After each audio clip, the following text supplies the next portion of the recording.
Hello everyone, welcome to lesson 4. It's multiplying and dividing by powers of 10. And today we're going to learn how to multiply and divide powers of 10 so that we don't have to use calculators. This is a good practice for mental math. Part 1, multiplying. So the rule when multiplying by 10, 100, 1,000, and so on is to move the decimal point to the right based on however many zeros are in the expression. Let's take a look at this example here. So we have 6 and 34 hundredths times 100. And that's equal to 634 because there are two zeros after the 1 in this expression. And that means that we're going to have to move this decimal point 2 times to the right to get 634. This could also look like 6 and 34 hundredths times 10 to the power of 2. And that's what we mean when we say powers of 10. Rule when multiplying by tenths, hundredths, and thousands, etc. Move the decimal point to the left based on however many digits are after the decimal. So let's take a look at this example. 700 times 1,000 equals 7 tenths. Remember that 700 is basically 700.000 and so on. So we're going to look at how many digits are after this decimal point, and it's 3. So we're going to move this decimal point in 700, or the invisible decimal point, 3 times to the left, and that's going to give us 0.7 or 7 tenths. This could also look like 700 times 10 to the power of negative 3.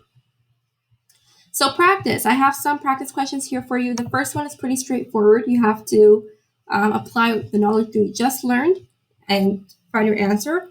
The second one, you're going to have to kind of work backwards to find the factor. The third one is, again, straightforward. And then the fourth one, you're going to have to work backwards again to find this factor. Part 2, dividing. So real when dividing by 10, 100, 1,000, etc., you're going to move the decimal point to the left based on the number of zeros. So for example, say we have 40 divided by 10. There's basically 1 0 in 10. And so you're going to move the decimal point, which is obviously right here, it's invisible, to the left once. So it's going to give us 4 or 4.0. This could also look like 40 divided by 10 to the power of 1. Real when dividing by tenths, hundredths, thousands, and etc. So you're going to move the decimal point to the right based on how many times you must move the decimal in the divisor to make it a whole number.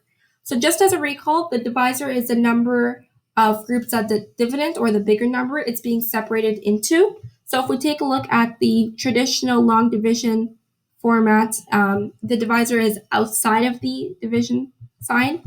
In this case, the divisor is going to be after the division sign. So if we have to make 100ths into a whole number, we're going to move this decimal point to the right 2 times. So 1 and 2 to make it 1, and that's a whole number. So now we're going to have to move this decimal point to the right 2 times as well. So 1 and 2. So that means our final answer will be 133 and 2 tenths. We could also look at this like this format. So it's 1 and 332 thousandths divided by 10 to the power of negative 2. And of course, I have some practice questions here for you. So I've made these more easier. It's just straightforward. You have to divide using these rules we learned.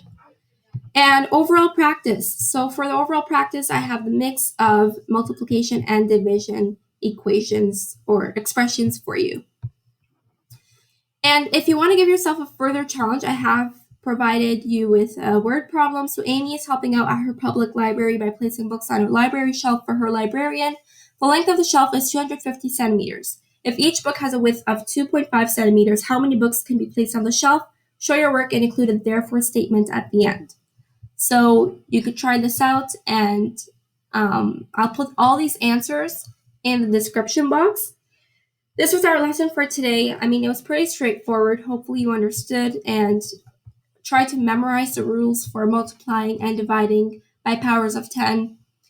They're not too difficult. Just the more you practice, the more you'll remember, and it'll be easier for you to spontaneously answer any questions that pop up like this. So thank you so much for watching, and see you in the next one.